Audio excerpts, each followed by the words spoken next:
말씀의 제목은 의인은 믿음으로 산다. 4절에 보니까 보라 그의 마음은 교만하며 그 속에 정직하지 못하나 의인은 그의 믿음으로 말미암아 살리라. 그러니까 이신득이죠. 믿음으로 의를 얻고 이신 듣고 믿음으로 구원을 받고 같은 의미죠. 믿음으로 우리가 하나님의 구원을 받는 것입니다. 하박국서는 이제 하박국 선지자가 두 가지 질문을 하나님께 하고 또 하나님은 그 질문에 대해서 답변한 내용으로 구성되어 있습니다. 첫 번째 질문은 하나님 왜 유다 백성 이 패역한 이 제약의 이 덩어리 제약의 암덩어리 이 백성들을 그대로 남겨두십니까? 그러니까 하나님의 백성은 하나님 백성답게 살려면은 죄를 털어버리고 와야 되거든요. 그냥 죄가 이렇게 막 다 잔뜩 묻은 상황에서 계속 가면 그것은 하나님의 공의와 정의에서 벗어나 있는 것이다. 옳지 않다. 최근에 우리 정치 뭐 그 얘기 보면은 그 털어버려야 된다, 뭐 털어버리지 말아야 된다 그런 얘기 자주 듣지 않습니까? 그러니까 뭔가 털어버려야 그 다음에 또 발전이 있고 성장이 있고 또한 새로운 것을 기대할 수 있어요. 그냥 옛 것을 가지고 그대로 가면 그거는 또 소망도 없는 거거든요. 용감한 자들만이 할 수 있는 일이에요. 그래서 하나님은 이 유다의 죄악성을 바라보면서 이 유다의 이 죄악성 이대로 남겨둬서는 안 되지요. 분명히 잘못됐는데 그러니까 하나님 앞에 이 백성들을 언제 하나님이 징계하겠습니까? 이제 그런 이야기예요. 징계를 해야 이들이 두드려 맞고 다시 새로워지지 않겠습니까? 다시 기회가 주어진다 이 말이에요. 그걸 지금 바라보는 거지. 그냥 심판 그 자체가 문제가 아닌 것입니다.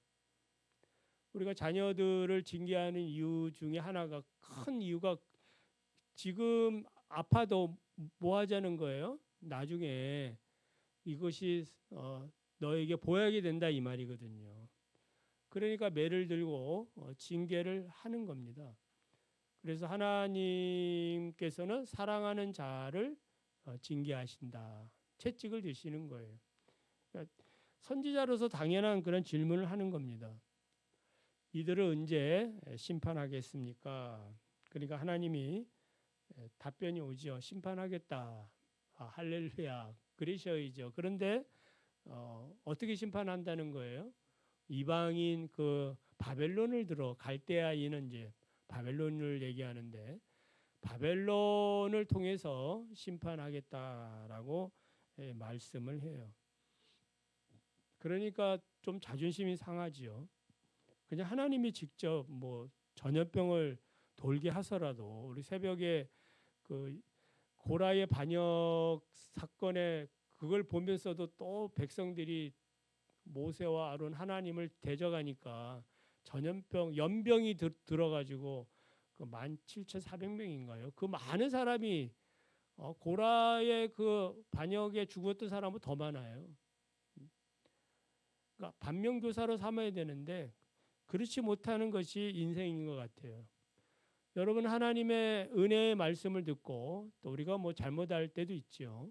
그때에 그것을 보고 깨닫고 또 타산지석이라고 다른 사람들 이렇게 하는 거 보고 저거 아닌데 싶으면 자기를 돌아보는 그런 지혜가 있기를 바랍니다.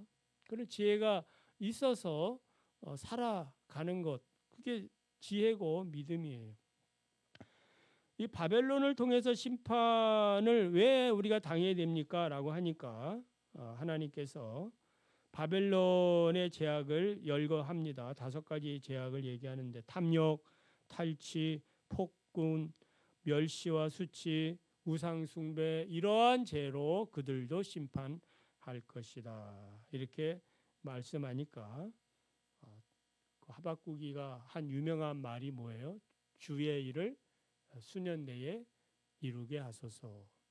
그래 가끔씩 우리 장로님이 이제 주의 일을 수년 내에 부흥케 해달라고 그렇게 기도하는데 그 기도는 하박국을 보면은 좋은 기도는 아닌 거예요. 심판이 속히 임하라는 얘기고 그 큰 의미로는 이제 하나님의 뜻이 이루어지기를 원하는 그런 기도지요.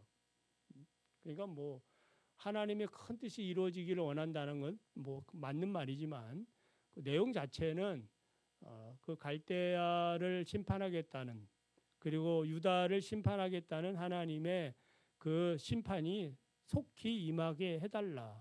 그걸 이제 부흥이라는 단어로 그렇게 말씀하고 있는 겁니다. 그래서 부흥이라는 말은 하나님의 열심이거든요.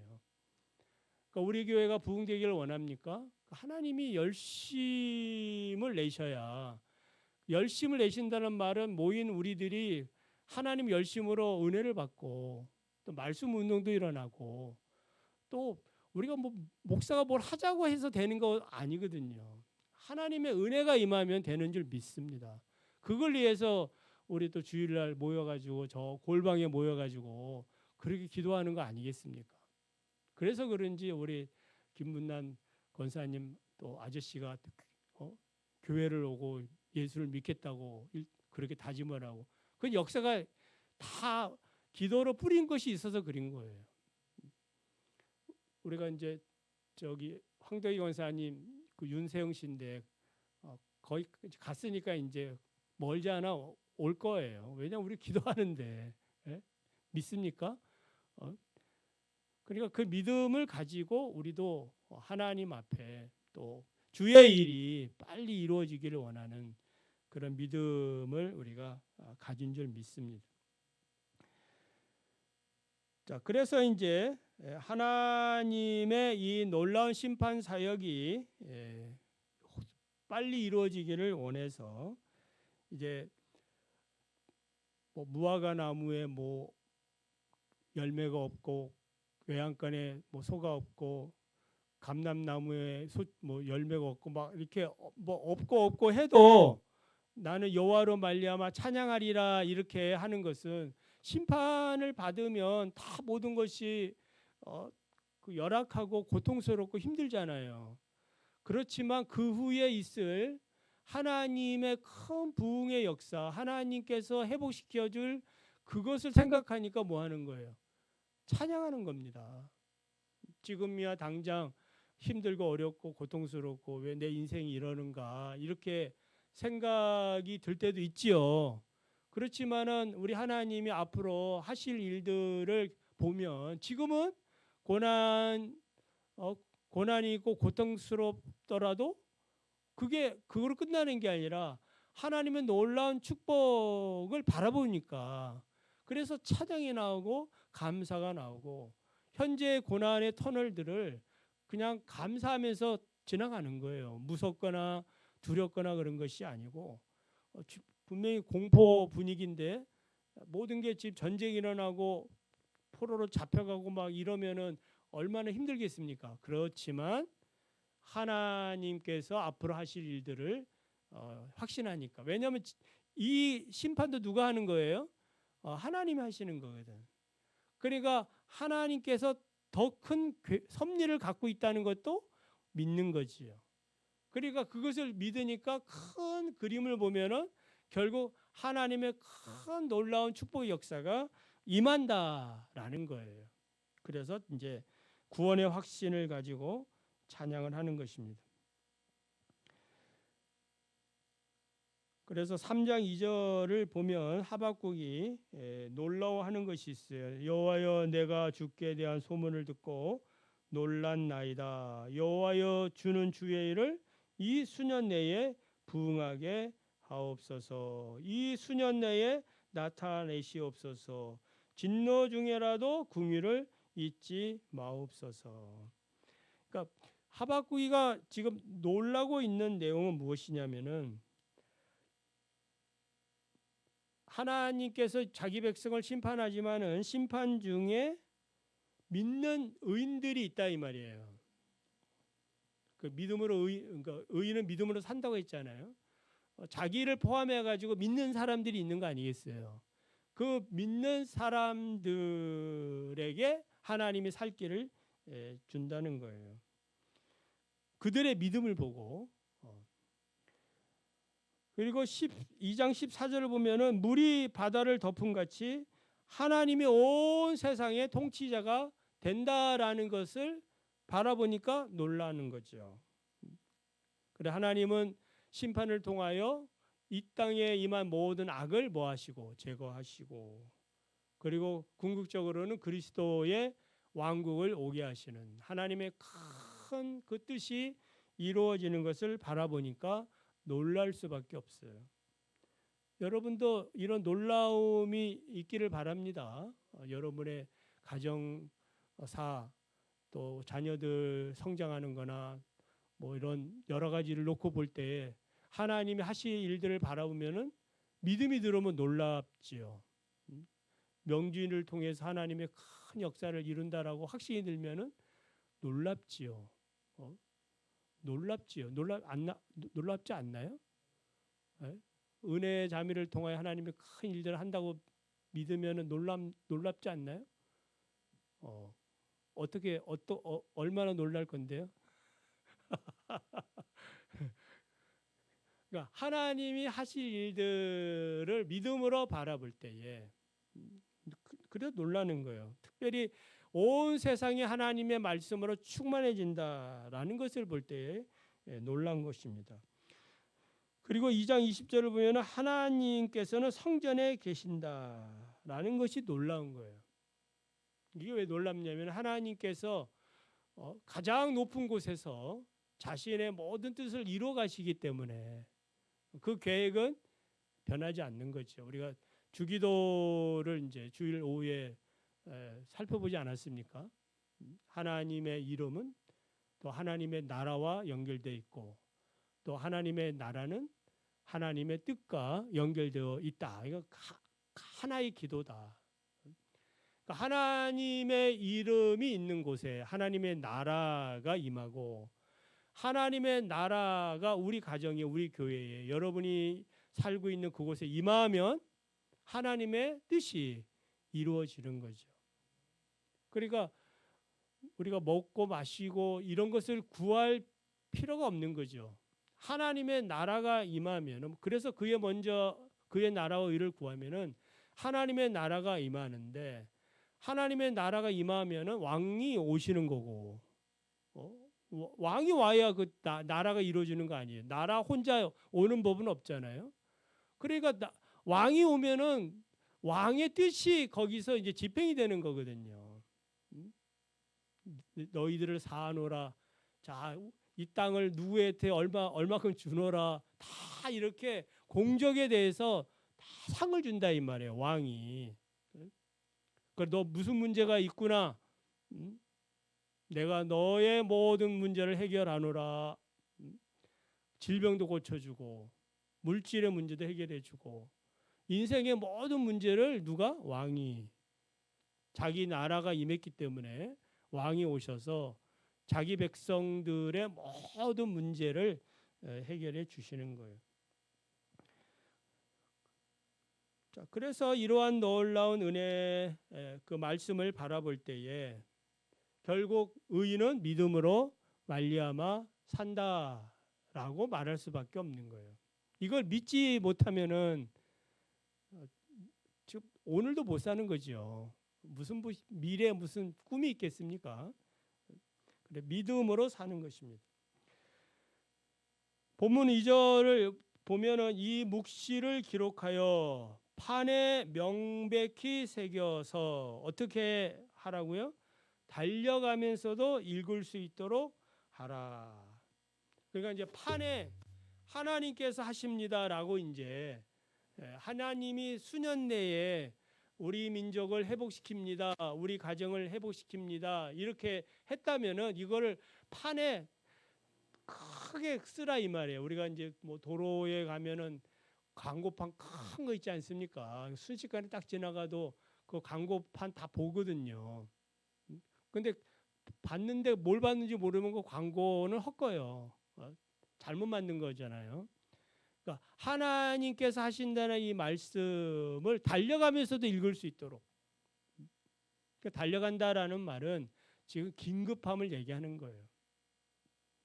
그러니까 하나님께서 하실 일에 대해서 지금 긴급하게 선지자가 이야기를 하는 거예요. 모든 백성들이 쉽게 하나님께서 하실 일들을 바라볼 것을 지금 말해주고 있습니다.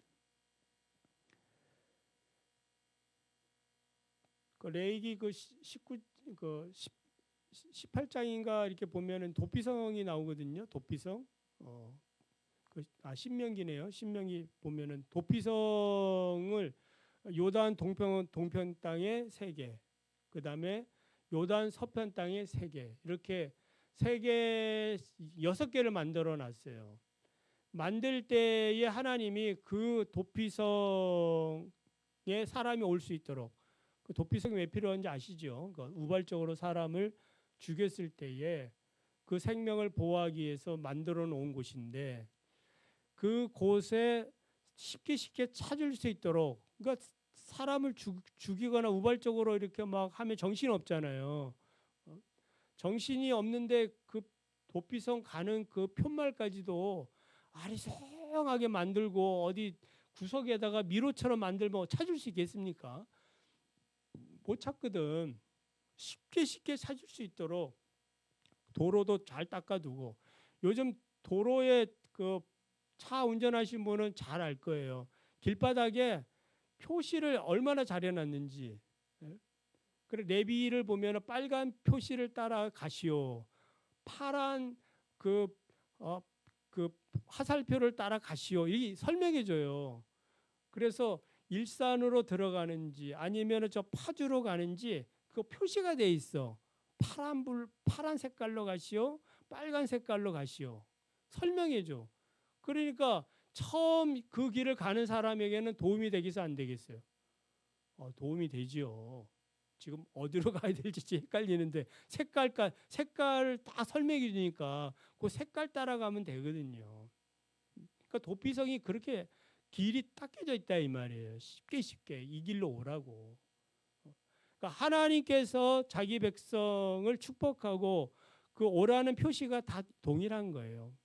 그래서 이 복음이라는 것이 사람들로 하여금 쉽게 오도록 문턱이 낮아져야 되고, 사람들이 우리 충신교회에 잘 올 수 있도록 문이 개방되고, 그런 말씀들을 지금 하고 있습니다.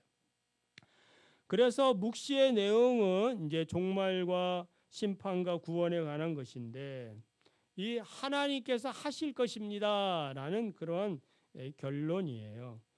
그래서 이 묵시의 특징은 정한 때가 있고 속히 이루고 거짓되지 않고 반드시 응한다라고 말씀하고 있습니다. 그러므로 의인은 믿음으로 말미암아 사는 겁니다. 하나님의 이 묵시의 말씀. 그러니까 묵시라는 것은 하나님께서 이렇게 자신의 계시의 말씀을 이렇게 감추어뒀다가 보여주는 건데, 꿈이나 환상을 통해서 보여주는 거예요. 그러니까 일반 사람도 잘 모를 수 있는 거죠. 모를 수 있지만 이것들을 알 수 있도록 하나님이 가르쳐 주시는 거예요. 깨닫게 해주시고. 그 대표적인 것이 이제 요한계시록이죠.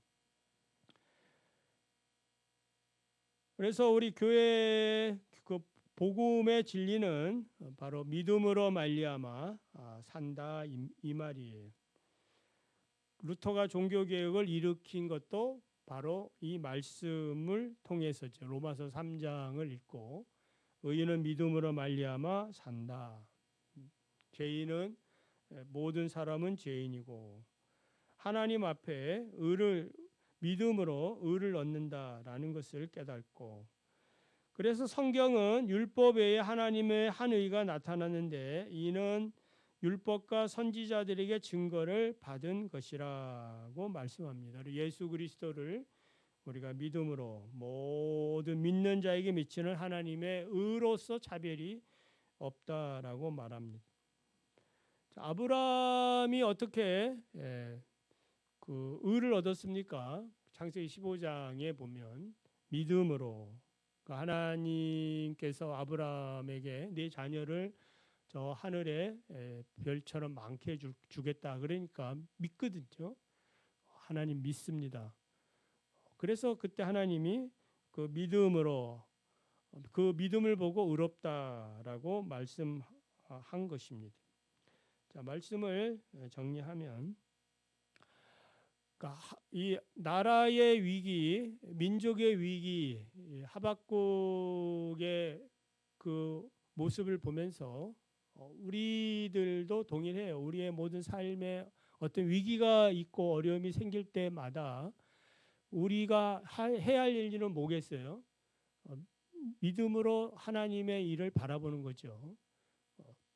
그래서 하나님께서 하실 것을 믿고, 그러려면 이제 하나님의 약속을 우리가 믿어야 되는 거죠. 받아야 되는 것이죠. 하나님께서 전에 그 하이델베르그에서 하나님이 아무것도 안 하셨는데, 하나님이 하신 것이 없는데 그 하나님을 찬송하거나 그렇게 경배를 드리면 그거는 잘못된 거거든요. 그러니까 하나님은 자기가 영광 받을 만한 합당한 일에 대해서 영광을 받기를 원하지, 그냥 뭐 아부하듯이 막 이렇게 하나님 영광을 받으십시오, 믿음도 없는데, 그렇게 하는 거는 옳지 않다는 거예요. 반드시 하나님께서 하신 일을 우리가 분명히 그것을 확신을 하고 그것을 정확하게 말할 수 있어야 되는 거고, 그것을 근거로 해가지고 뭐 하는 거예요? 하나님에 대한 고백을 하는 거예요. 그게 이제 믿음이고, 그리고 그 믿음에 근거해가지고 또 하나님께서는 자신이 또 여러 가지 하실 일들이 다 있는 거 아니겠습니까? 그것에 대해서 여전히 우리도 동일하게 확신을 하는 것입니다. 아브라함이 그 믿음으로 본토 친척 아비집을 떠난 거 아니겠습니까? 여호와의 말씀을 그 따라갔다라고 얘기하고 있기 때문에 그 믿음이거든요. 그래서 믿음은 믿음으로 말미암아 우리에게 참된 구원과 생명으로 인도하는 것입니다. 저와 여러분에게 이런 믿음으로 또 충만하고, 믿음이 없는 우리 또 이번 명절에 가족들에게 믿음의 길을 또 제시해 주는 그런 복된 시간들이 되시기를 간절히 원합니다.